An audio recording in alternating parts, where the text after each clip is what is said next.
Pilit ng Department of Science and Technology o DOST na makapagtayo ng mga Advanced Manufacturing Center mini-hubs sa iba't ibang rehiyon ng Pilipinas. Layo nito na mas palakasin pa ang industriya ng manufacturing sa bansa. Ang detalye ng balitang yan mula kay Rod Lagusa.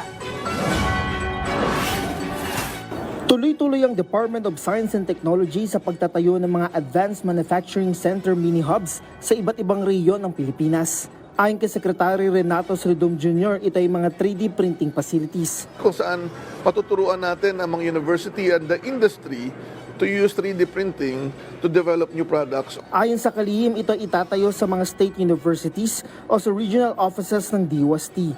Bukod dito, unang itinayo ng kagawaran ang Metals and Engineering Innovation Center. Ang naturang pasilidad ay partikular na fabricator.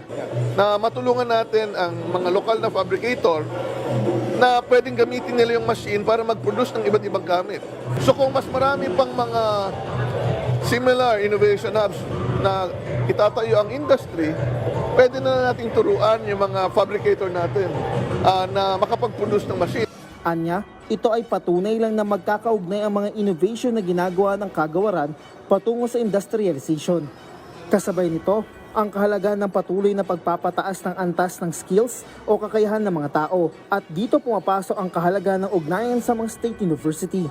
May manufacturing hub ka nga, innovation hub, pero kailangang ma-upgrade yung human skills, yung human capacity. So ito yun sa pamamagitan ng ating university, pero dapat bigyan sila ng mga makinarya. Kaya kaugnay nito, mahalaga ang patuloy na pagtatayo ng mga innovation hub sa iba't ibang bahagi ng bansa. Rod Lagusad, para sa Pambansang TV sa Bagong Pilipinas.